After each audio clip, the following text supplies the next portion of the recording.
ചൂടായി വന്നപ്പോൾ എണ്ണ ഒഴിച്ചു. എണ്ണ ചൂടായി വന്നപ്പോൾ ഉലുവ, കടുക്, ഉണക്കമുളക്.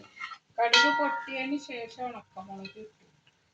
ഉണക്കമുളക് മൂത്ത് വന്നപ്പോൾ കറിവേപ്പില, ഇഞ്ചി, പച്ചമുളക്, വെളുത്തുള്ളി ഇത് മൂന്നും കൂടി നല്ലോണം ക്രഷ് ചെയ്തു.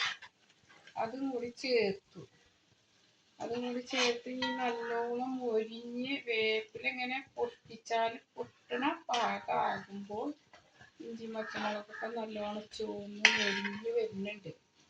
ആ സമയമാകുമ്പോൾ നമുക്ക് ഇതിലേക്ക് കാശ്മീരി മുളക് പൊടി, സാദാ മുളക് പൊടി, ഉലുവ വറുത്ത് പൊടിച്ചത്, കായപ്പൊടി, കടുക് വറുത്ത് പൊടിച്ചത് ഇതെല്ലാം കൂടി നല്ലോണം മൂപ്പിച്ചതിന് ശേഷം നമുക്ക് ഇതിൽ വിനാഗിരി ഒഴിക്കാം. ഇപ്പൊ ഏതാണ്ട് പാകമായി വരുന്നുണ്ട്. പൊടികൾ ഇടാനുള്ള സമയമായി കൂടിയിട്ടുണ്ട്. ഇത് പാർട്ട് 2 ആയിട്ടാണ് ഇടുന്നത്.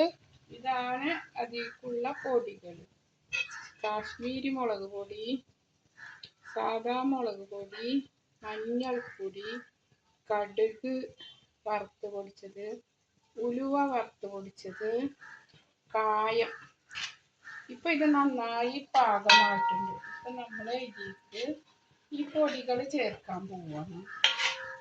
നല്ലോണം മൊരിഞ്ഞ്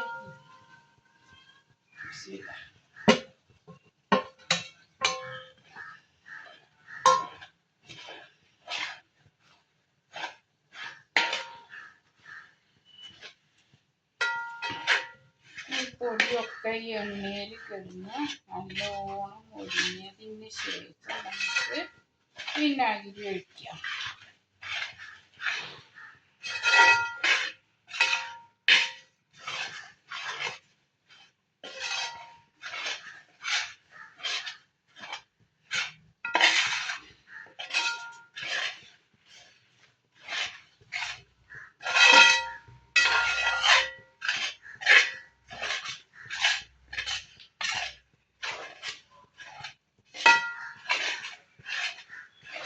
ഞങ്ങളെല്ലാവരും സപ്പോർട്ട് ചെയ്യണം. ഞങ്ങളെ അച്ചാർ സൂപ്പറാണ്. എല്ലാവരും വാങ്ങിച്ച് ഉപയോഗിച്ച് നോക്കണം. എന്നിട്ട് ഞങ്ങൾ അച്ചാറിൻ്റെ പേര് ഐഷു കിക്കീസ്. ഇനി ഇതിലേക്ക് വിനാഗിരി വയ്ക്കാൻ പോവാണ്. പൊടിയൊക്കെ നല്ലോണം മൂത്ത മണം വരുന്നുണ്ട്. ഇനി നമുക്ക് വിനാഗിരി ഒഴിക്കാം.